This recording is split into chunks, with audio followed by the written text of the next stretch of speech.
आइए हम लोग आज अनुपात और समानुपात के बारे में समझेंगे।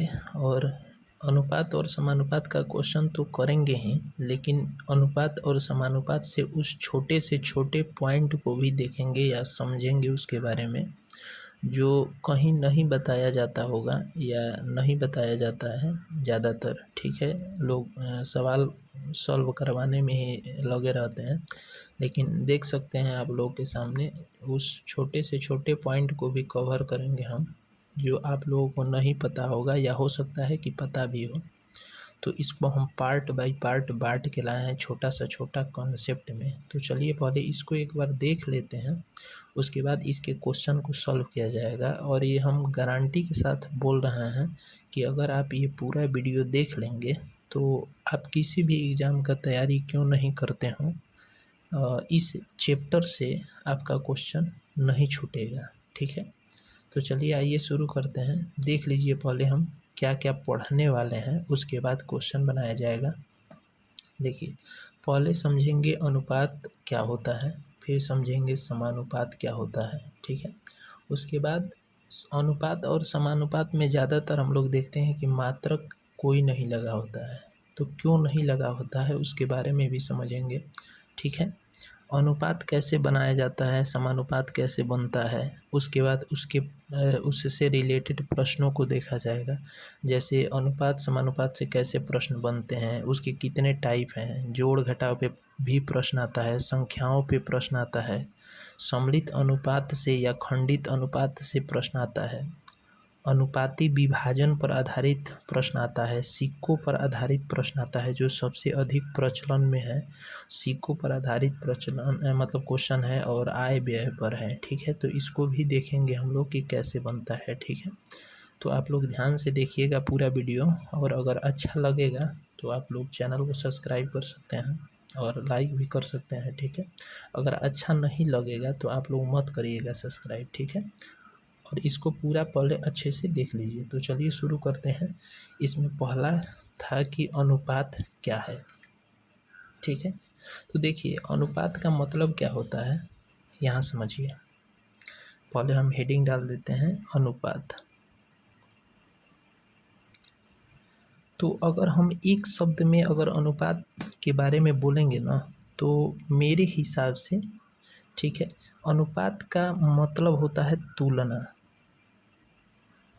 ठीक है, अनुपात का मतलब क्या होता है, तुलना करना। या अब एक बात बताइए कि तुलना कैसे किया जा सकता है। तो तुलना करने के लिए कुछ कंडीशन होता है जिसको अप्लाई कर सकते हैं। जैसे पहला चीज़, तुलना किसी अलग अलग वस्तु में नहीं हो सकता है, तुलना समान ही वस्तु में होगा। जैसे अगर हम 5 केजी मान लीजिए कोई सामान है और इसका तुलना करना है, तो वो केजी वाला में ही होगा। ठीक है, न कि लीटर वाला में। ऐसा कहीं नहीं ना सुने हैं आप लोग कि 3 लीटर और 5 केजी इन दोनों का तुलना करना है, ऐसा होता है क्या? नहीं होता है। ठीक, तो पहला बात ये याद रखिएगा कि तुलना जब भी होता है ना, तो समान श्रेणी में होता है। ठीक है, अगर केजी का तुलना कर रहे हैं तो केजी में ही होगा, मीटर का तुलना कर रहे हैं तो मीटर में ही होगा। ठीक है, लीटर का तुलना कर रहे हैं तो लीटर में ही होगा, हाइट का तुलना हाइट में ही होता है। ठीक है, तो पहला चीज़ हमको लगता है सबको समझ में आ गया होगा कि तुलना समान श्रेणी में ही होता है। ठीक है, भिन्न भिन्न श्रेणी में नहीं हो सकता है। ठीक है, चलिए दूसरा चीज़ है कि इस अनुपात का चिन्ह क्या होता है। तो ऐसे 2 पॉइंट लगा होता है, आप लोगों को पता भी होगा। इसी को हम लोग क्या बोलते हैं, अनुपात। या ये ऐसा चिन्ह अगर कहीं दिखता है तो हम लोग उसको अनुपात बोलते हैं। ठीक है, अनुपात का एक और मतलब होता है, अगर कोई चीज़ बट्टे में लिखी है, जैसे 2/3, तो इसका मतलब भी होता है अनुपात। ठीक है,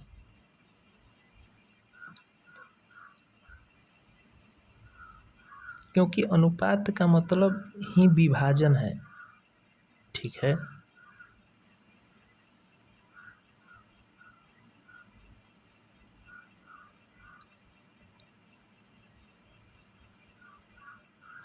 अब देखिए, जैसे इस अनुपात को हम ऐसे भी लिख सकते हैं और इस अनुपात को ऐसे लिख सकते हैं। यानी हम कह सकते हैं कि अगर कोई संख्या बट्टे में भी लिखी है तो उसको अनुपात में भी लिखा जा सकता है, या कोई संख्या अनुपात में लिखी है तो ज़रूरत पड़ने पर बट्टे में भी लिख सकते हैं। जैसे 2:3 ऐसे लिखा है तो इसको हम 2/3 ऐसे भी लिख सकते हैं। ठीक है, इतने में कोई दिक्कत नहीं होगा। तो हमको लगता है कि आपको समझ में आ गया होगा कि अनुपात क्या है और अनुपात को कैसे लिखते हैं। ठीक है, दूसरा चीज़ समझते हैं, जो दूसरा हमारा टॉपिक है कि समानुपात क्या है। तो देखिए, जब दो अनुपात वाली जो संख्याएं होती हैं उनकी तुलना जब कर देते हैं ना हम, तो वो समानुपात में कन्वर्ट हो जाता है। जैसे एक अनुपात हम ले लेते हैं 1:2 और 1 अनुपात लेते हैं हम 1:2। अगर इन दोनों की तुलना कर दिया जाए आपस में तो ये कन्वर्ट हो जाएंगे किसमें? समानुपात में। समझ गए? समानुपात का चिन्ह क्या होता है? तो ऐसे लगा देते हैं, उस समानुपात का चिन्ह होता है। समझ गए? जैसे अगर एक संख्या हम ले लेते हैं 30 और एक लेते हैं 60, ठीक है, और दूसरी संख्या लेते हैं 15 और 30। अगर इन दोनों संख्याओं का अनुपात अगर हम निकालेंगे तो कितना होगा? 1:2। और इसका भी अनुपात निकालेंगे तो कितना होगा? 1:2। तो हम कह सकते हैं कि ये संख्या अलग अलग है लेकिन इनका अनुपात क्या है? सेम है दोनों का। ये संख्या 30-60 था, ये 15-30 था, लेकिन अनुपात इनका क्या आया? समान आया ना। जब इन अनुपातों को आपस में तुलना कर दिया जाएगा तो उसी को हम बोलेंगे समानुपात। जैसे 30:60 समानुपात 15:30। और ये जो चिन्ह लगा है हमारा, यहीं इसी को क्या बोलेंगे? समानुपात। तो चलिए इससे कुछ कॉन्सेप्ट बनाते हैं। ठीक है, जैसे देखिए, अगर हम संख्या के आधार पर देखें तो एक समानुपात में कितनी संख्याएं नॉर्मली दिख रही है हमको? तो कहेंगे 4 संख्याएं दिख रही है। एक 30, एक 60, एक 15 और एक 30। ठीक है, 4 संख्याएं दिख रही है। चलिए इसको हम अलग अलग लिखने का प्रयास करते हैं। इसको हम पहली संख्या है तो क्या इसको हम प्रथम संख्या बोल सकते हैं क्या? ऐसे ही इसको द्वितीय संख्या बोल सकते हैं, इसको तृतीय संख्या बोल सकते हैं और इसको चौथी संख्या बोल सकते हैं। कोई दिक्कत? तो यहाँ से एक कॉन्सेप्ट याद रखिएगा कि इन चारों संख्याओं में से क्वेश्चन बनता है ऐसे कि इन चारों संख्याओं में से कोई 3 संख्या दे के चौथी संख्या पूछता है। तो यहाँ से एक फार्मूला बनता है क्या कि इस दूसरी और तीसरी का जितना गुणनफल होगा उतना ही इस चौथी संख्या और प्रथम संख्या का गुणनफल होता है। मतलब अंदर वाली 2 संख्या का गुणनफल इस बाहर वाली 2 संख्या के गुणनफल के बराबर होता है। ठीक है, तो यहाँ से हम फार्मूला भी लिख सकते हैं। जैसे मान लीजिए प्रथम संख्या को a मान लेते हैं, दूसरी संख्या को b मान लेते हैं, तीसरी संख्या को c मान लेते हैं और चौथी संख्या को क्या मान लेते हैं? d। और इनके बीच अनुपात था तो अनुपात लगा दिए, इनके बीच समानुपात है तो समानुपात, इनके बीच अनुपात है तो अनुपात। अब हम क्या बोल रहे हैं कि इन अंदर वाली संख्या का गुणनफल यानी b गुणनफल ऐसे, ठीक है, ये बराबर होता है इस बाहरी वाली संख्या के गुणनफल के, a × d। ठीक है, तो यहाँ से हमारा एक कॉन्सेप्ट बन गया या फार्मूला बन गया। आप इसको लिख भी सकते हैं, ठीक है। या अगर मतलब कि ऐसे याद रखना है तो आप ऐसे भी याद रख सकते हैं कि प्रथम संख्या और चौथी संख्या का गुणनफल बराबर होता है दूसरी संख्या और तीसरी संख्या के, ठीक है। अब इसमें से कोई एक संख्या गायब करेगा और अगली संख्या का मान पूछता है कि उसका मान कितना होगा, ठीक है। तो इस फार्मूला का यूज करके हम लोग उसका मान निकाल सकते हैं। ये हमको लगता है कि अनुपात और ये समानुपात के बारे में आप समझ गए होंगे, ठीक है। अब देखिए अगला जो हमारा पार्ट था वो कि मात्रक का प्रयोग क्यों नहीं होता है, अनुपात और समानुपात में मात्रक का प्रयोग क्यों नहीं होता है। तो एक बात बताइए, जैसे अगर हम 5 केजी कोई सामान लिए हैं और 10 केजी कोई सामान लिए हैं और इनके बीच हमको क्या निकालना है, अनुपात या तुलना करना है, ठीक है। अभी बताए हैं कि तुलना का मतलब अनुपात का मतलब क्या होता है, भाग भी होता है। तो इसको क्या हम ऐसे लिख सकते हैं क्या, 5 केजी बट्टा 10 केजी। और ये जो समान मात्रक है पता है होगा कि कट भी जाता है, समान मात्रक है तो काट सकते हैं। अब क्या बच गया, 5/10, इसको भी कटा देंगे तो कितना हो जाता है 1/2। यानी कि कहने का मतलब क्या है कि जो तुलना होता है वो समान राशियों के बीच ही होता है, और जब तुलना का मतलब भाग भी है, और जब भाग का मतलब अगर कोई राशि समान है तो उसको काट दिया जाता है, मतलब कि वो ख़त्म हो जाती है राशि, ठीक है। इसलिए ये जो अनुपात है या समानुपात है उसमें मात्रक का प्रयोग नहीं करते हैं, ठीक है।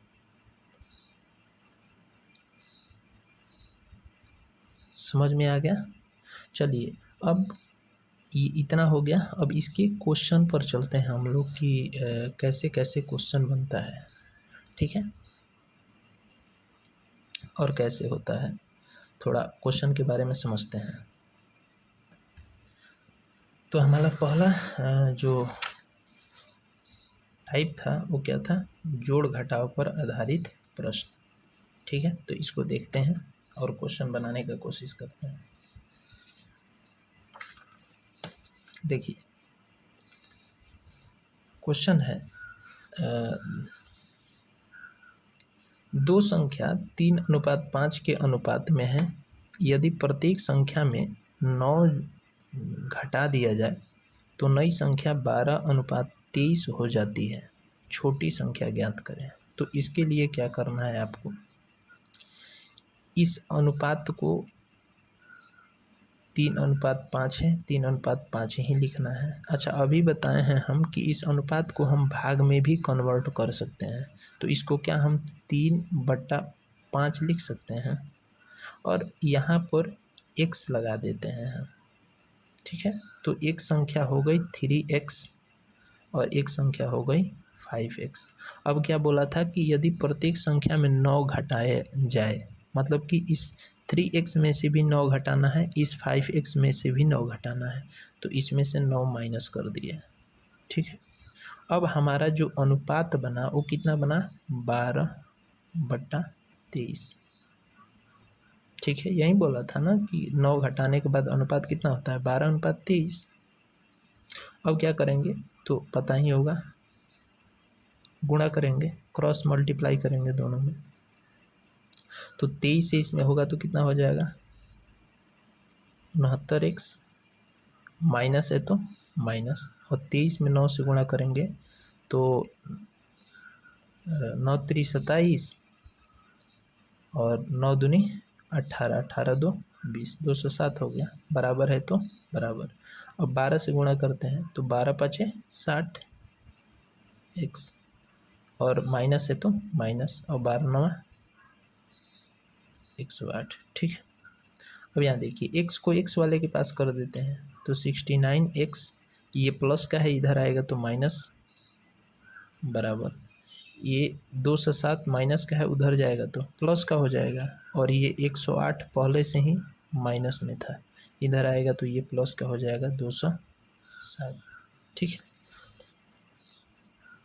अब घटा लीजिए, यहाँ से घटाएंगे तो कितना बचेगा 9x, और इसमें से घटाएंगे तो कितना बचेगा 17 में से 8 गया 9, यहाँ पर बचेगा कितना 9, और ये 9 से 9 कट जाएगा, यानी x बराबर आ जाएगा कितना 11।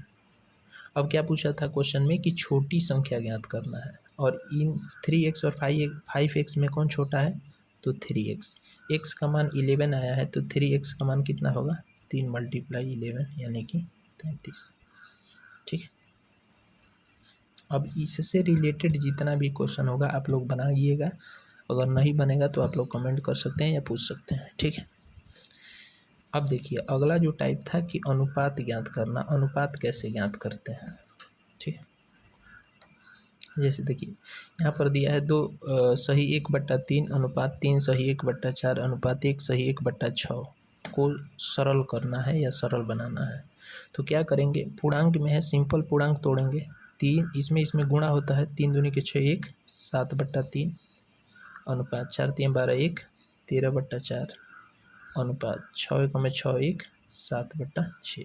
अब देखिए ये बट्टे में आ गया, अनुपात बट्टे में होता नहीं है।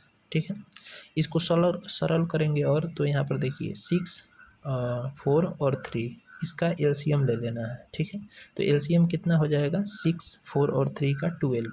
अब 12 से तीनों में मल्टीप्लाई कर देना है, तो इसमें भी मल्टीप्लाई कर देंगे, इसमें भी मल्टीप्लाई और इसमें भी मल्टीप्लाई कर देंगे, तो ये कट जाएगा 2 बार में, ये कट जाएगा 3 बार में, और ये कट जाएगा 4 बार में। गुणा कर लीजिए तो यहाँ पर हो जाएगा 4 7 28 13 3 39 और 7 दूनी 14।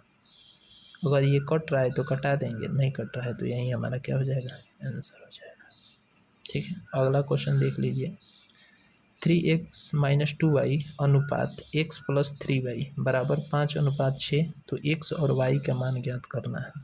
अनुपात का मतलब बताए ही हैं कि बट्टा होता है, तो इसको हम बट्टे में लिख सकते हैं 3x - 2y बट्टा x + 3y, और अनुपात दिया है 5/6। अब क्रॉस गुणा कर देना है, 6 से ऊपर होगा तो 36 18x माइनस 6 दूनी 12y बराबर 5x + 5 3 15y। अब कर लीजिए, x को x वाले के पास, y को y वाले के पास, तो यहाँ पर क्या हो जाएगा 18x, और ये x प्लस में है, इधर आके माइनस हो जाएगा -5x बराबर ये 15y प्लस में है, और 12 इधर आएगा तो प्लस का हो जाएगा 12y। ठीक है, अब इसको घटा लीजिए, 18 में से 5 जाएगा तो 13x, और इसको जोड़ेंगे तो 27y। अब यहाँ से x बट्टा y निकाल देंगे तो हो जाएगा कितना 27/13। बट्टे में है, इसको अनुपात में भी लिख सकते हैं 27/13, और एक्स वाई ही पूछा था, हमारा एक्स वाई का अनुपात आ गया 27/13। तो इतना समझ में आ गया आपको। चलिए अब आगे चलते हैं। ठीक है,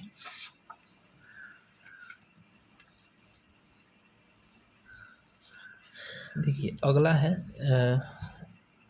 संख्या पर आधारित प्रश्न। संख्या पर कैसे प्रश्न बनता है, 3 संख्याओं का योगफल 121 है, दूसरी और तीसरी का अनुपात 9/6 है, पहली और तीसरी का अनुपात 1/4 है, दूसरी संख्या क्या होगी। ऐसे मान लेते हैं, मान लीजिए कि यहाँ पर पहली संख्या है a है, दूसरी संख्या b है, और तीसरी संख्या c है। ठीक है, क्या बोला था यहाँ देखिए, कह रहा है दूसरी और तीसरी, दूसरी क्या है b और तीसरी क्या है c, अनुपात दिया है 9/6, तो इसके सामने रख देंगे 9/6।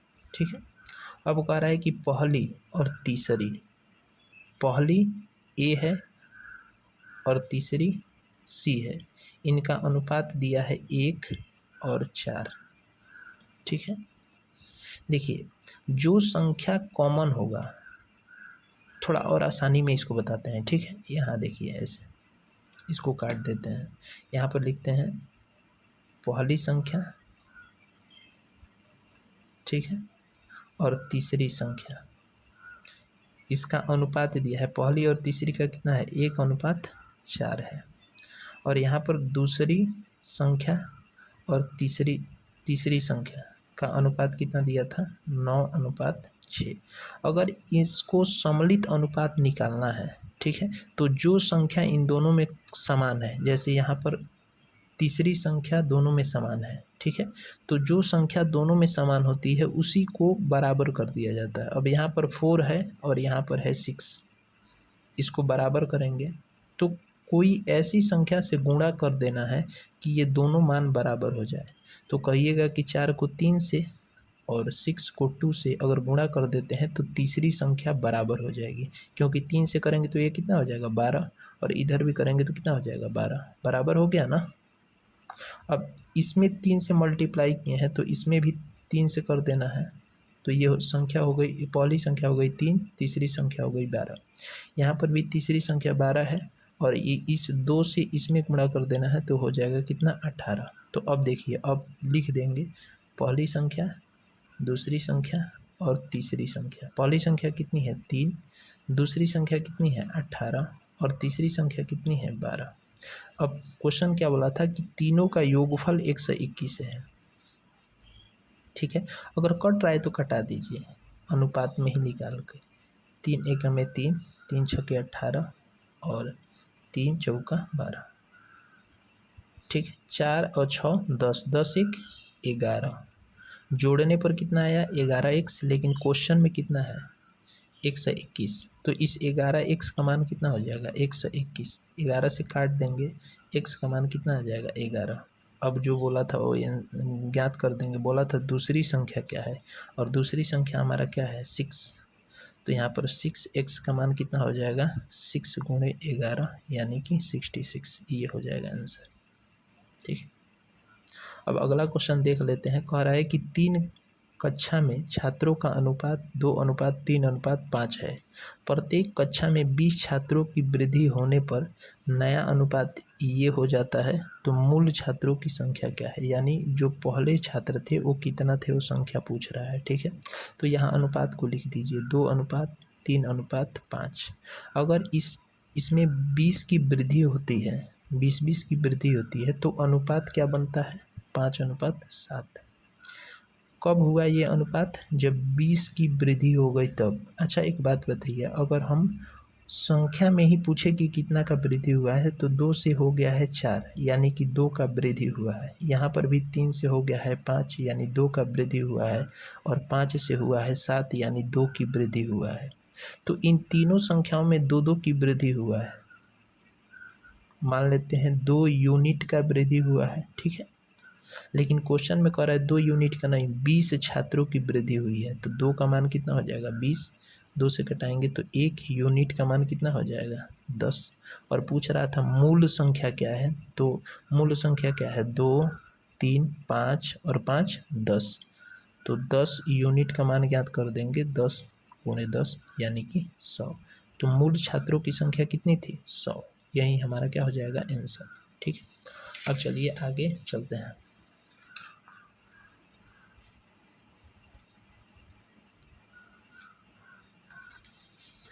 देखिए अगला जो है वो कह रहा है अनुपाती विभाजन। ऐसा क्वेश्चन दे देगा कि कुछ संख्या दे देगा और उसको अनुपात दे देगा, बोलेगा कि इतना इतना अनुपात है, उसको डिवाइड करिए, उसको बांटिए, कितना होगा, ठीक है। तो कैसे बनेगा उसको देख लेते हैं। यहाँ पर देखिए कह रहा है कि 7,000 रुपया है, उसको ABC में बांटना है, ठीक। और AB का अनुपात 2:3 है और BC का अनुपात 4:5 है। पूछ रहा है कि B का हिस्सा कितना हुआ। तो पहले सम्मिलित अनुपात निकालेंगे तीनों का कि ABC का तीनों का अनुपात कितना हो रहा है। उसके बाद सबको जोड़ के इस 7,000 के बराबर कर देंगे, क्योंकि टोटल योग कितना दिया है, 7,000। तो सबको बराबर कर देंगे 7,000 के, जितना आएगा मान निकाल देंगे वहाँ से। चलिए बनाते हैं। यहाँ पर देखिए A अनुपात B अनुपात C। AB का अनुपात कितना दिया है, 2:3, तो 2:3। BC का अनुपात कितना है, 4:5, तो नीचे लिख देते हैं 4:5। अब इसके बाद यहाँ पर 4 और इसके बाद यहाँ पर 3 करते हैं। 4 दूनी 8, 3 चौके 12 और 5 तियाँ 15। ये तीनों संख्याओं का सम्मिलित अनुपात हम लोगों ने निकाल दिया है, ठीक है। अब इनका योग जो है कितना है, तो 12 और 15 27, 27 और 8 कितना होता है, 35 यूनिट। कितना आया? 35 यूनिट। और इस 35 योग किए अनुपात में तो 35 आया, लेकिन क्वेश्चन में कितना दिया है? 7000। तो इस 35 यूनिट का मान कितना हो जाएगा? 7000। 35 से 2 बार में कट जाएगा, यानी 1 यूनिट का मान कितना हो जाएगा? 200 रुपया। अब किसका पूछा था? बी का, और बी का कितना है? 12। तो 12 यूनिट का मान कितना हो जाएगा? 12 गुणे 2000, यानी कि 2400 रुपया हो जाएगा हमारा आंसर। ठीक है, आगे देख लेते हैं एक और क्वेश्चन। कह रहा है कि ए बी सी को 1/2:1/3:1/4 में बांटा गया है, तो ए का हिस्सा कितना होगा? ठीक, तो पहले इसको हम अनुपात में कन्वर्ट कर लेते हैं। 1/2, 1/3 और 1/4। अभी बताए हैं कि जो बट्टे में होगा उसका कैसे किया जाता है। नीचे वाले जो संख्या है, नीचे वाली 4 3 2, इसका एलसीएम ले लेंगे। तो एलसीएम कितना हो जाएगा? 12। 12 से सब में गुणा कर देना है। ठीक है, तो ये हो जाएगा 6, यहाँ पर हो जाएगा 4 और यहाँ पर हो जाएगा 3। ठीक है, और इनका योग कितना है? तो 6 और 4 10, 3 13, 13 यूनिट। 13 यूनिट का मान कितना हो जाएगा? 2600, क्योंकि सभी संख्या का योग कितना दिया है? 26। 13 से कट जाएगा 2 बार में, यानी 1 यूनिट का मान कितना हो जाएगा? 200। किसका पूछा था? ए का हिस्सा पूछा था। ए का कितना हिस्सा है? 6। तो यहाँ पर 6 यूनिट का मान निकाल देंगे, कितना आ जाएगा? 6 गुणे 200, यानी कि हो जाएगा कितना? 1200। ठीक है, समझ में आ गया होगा। चलिए अब आगे वाला क्वेश्चन देखते हैं।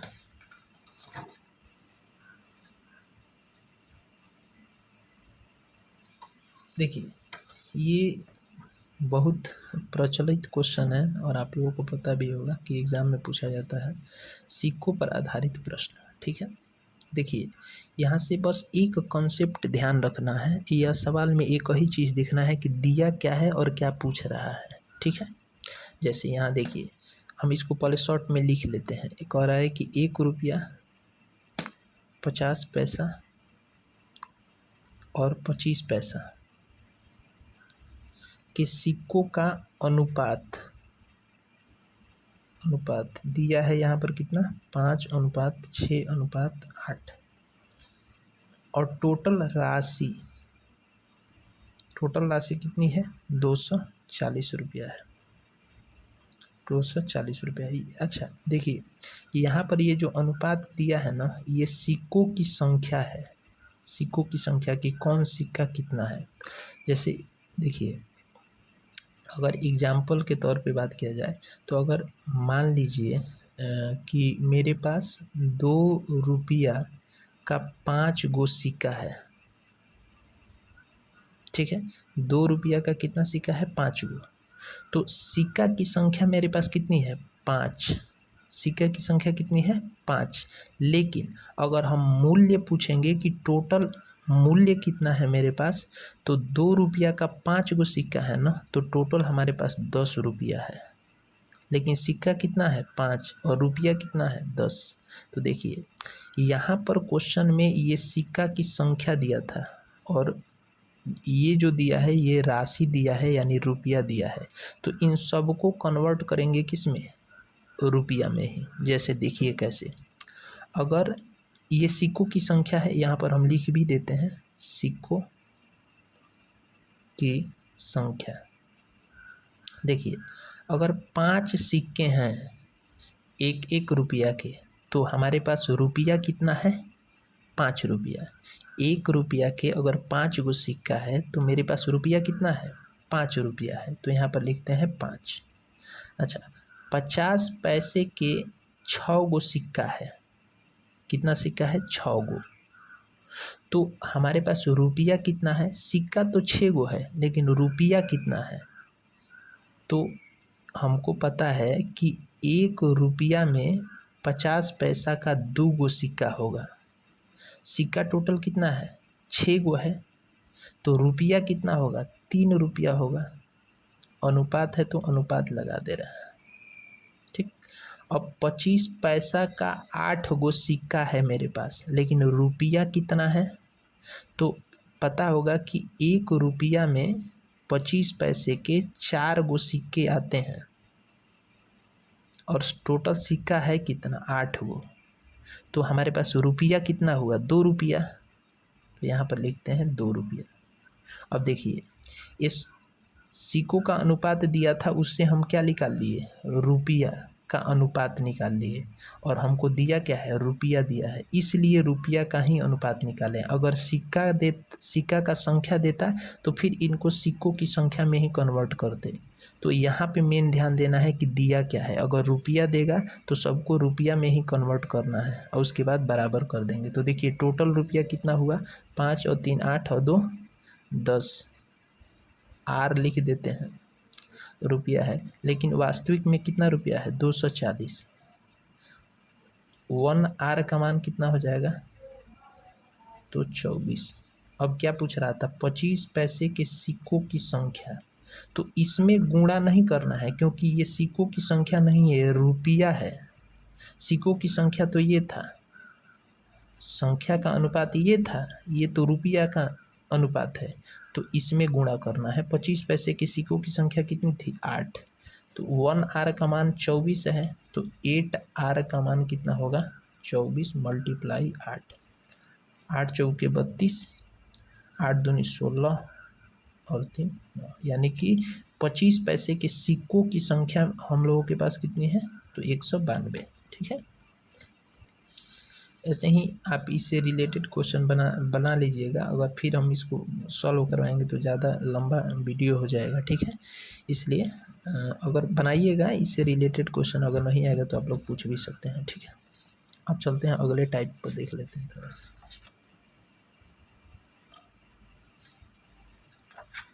देखिए अगला टाइप है आय व्यय पर आधारित प्रश्न। पहले आय व्यय समझने, क्वेश्चन बनाने से पहले इसके बारे में थोड़ा सा समझते हैं कि ये होता क्या है। तो देखिए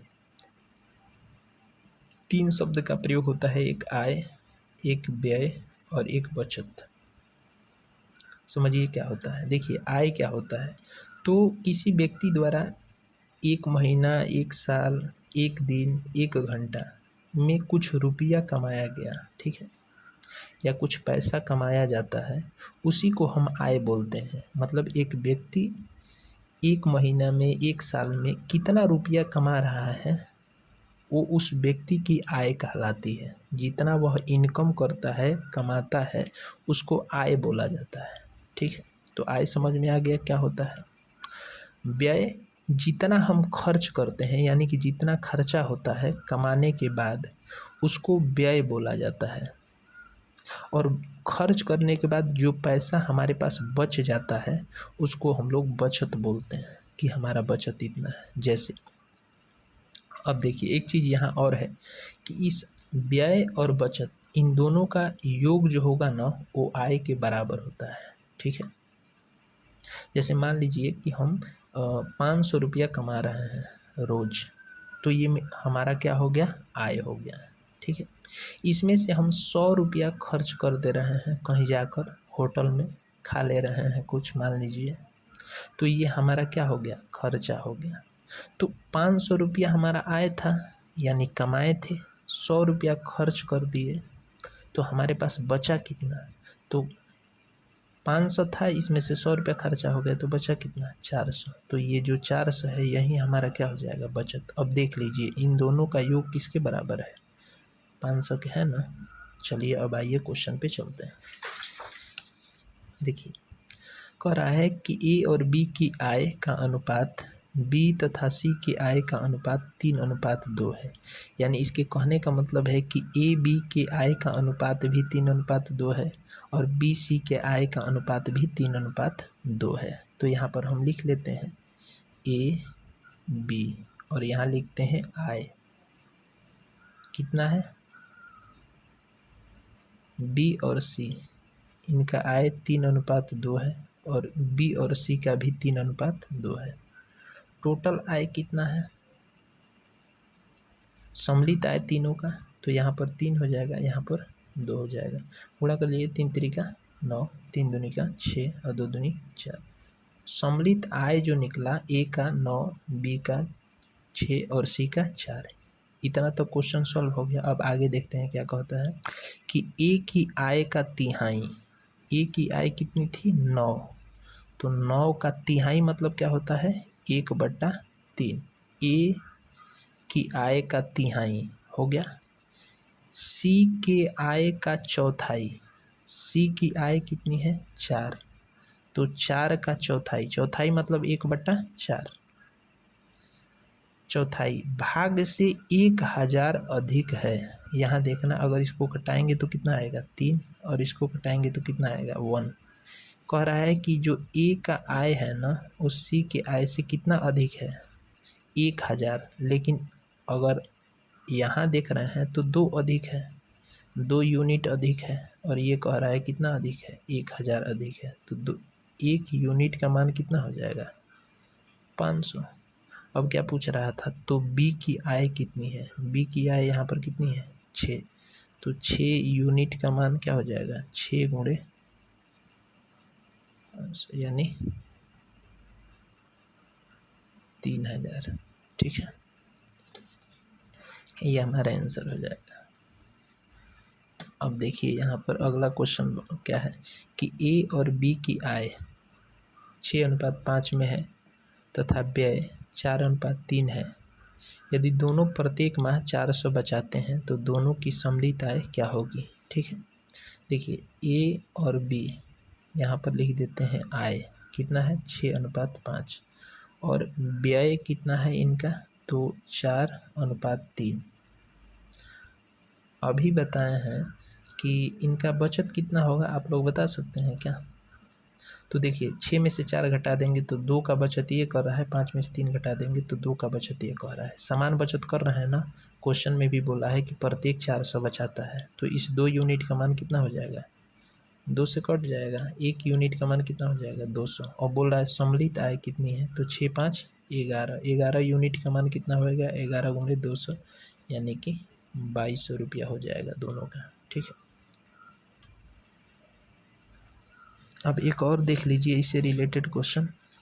कह रहा है कि ए की आय 20%, ए अपनी आय का 20% खर्च करता है तथा 8000 बचत करता है, तो ए की आय कितनी है। अभी बताए हैं कि यहाँ पर परसेंट में दिया है ना, तो देखिए यहाँ लिख देते हैं आय, यहाँ लिखते हैं व्यय, और यहाँ लिखते हैं बचत। ठीक है, चलिए इसको अनुपात में ही हम कन्वर्ट करते हैं। इस 20 का फ्रैक्शन कितना होता है 1/5। इस नीचे वाले को हम इसकी आय मान लेते हैं, और क्या बोल रहा है क्वेश्चन खर्च, तो ये ऊपर वाला क्या हो जाएगा खर्च। या ऐसे अगर समझ में नहीं आया है तो दूसरे तरीके से हम बता देंगे, पहले इसको देख लीजिए। तो आय कितनी है 5 और खर्च कितना है 1, तो बचत कितना होगा 4 का बचत कर रहा होगा। ठीक है, अब देखिए कह रहा है कि 8000 का बचत करता है, और यहाँ पर बचत कितने का है 4000, तो इस 4 का मन कितना हो जाएगा 8000, 4 से घटा देंगे तो 4 दूनी 8, यानी 1 यूनिट का मान कितना हो जाएगा 2000। तो पूछ रहा था कि ए की आय क्या है, तो 5 यूनिट का मान क्या होगा, तो 5 गुणे 2000 कितना हो जाएगा 10,000। ठीक है, अब देखिए इसका दूसरा तरीका भी है, ऐसे कर सकते हैं आप लोग आय को, जब भी ऐसे क्वेश्चन होगा तो आप लोग आय को 100% मान लीजिएगा। ठीक है, यहाँ पर व्यय लिख देते हैं और यहाँ पर क्या लिखते हैं बचत। देखिए कह रहा है 20% खर्च कर देता है, तो 20% खर्च हो गया, 100% आय था 20 खर्च कर दिया, तो बचाया कितना होगा 80, तभी तो दोनों को जोड़ने के बाद 100 आएगा। अब देखिए बचत यहाँ पर 80 है और ये कह रहा है कितना है 8000 है, तो इस 80 का मान कितना हो जाएगा 8000, 80 से कट जाएगा कितने बार में 100 बार में। तो आय पूछा था ना, आय कितना है 100, तो 100 यूनिट का मान कितना हो जाएगा मल्टीप्लाई बाई 100, यानी हो जाएगा कितना 10,000। ये हमारा आंसर है। तो ये दूसरा तरीका है, आप लोग देख सकते हैं बना सकते हैं। ठीक है, तो आज यहीं तक, और उम्मीद करते हैं कि समझ में आया होगा। अगर नहीं आया है फिर भी तो आप कमेंट कर सकते हैं और अच्छा से अच्छा तरीक़े से समझाने का कोशिश किया जाएगा। ठीक है।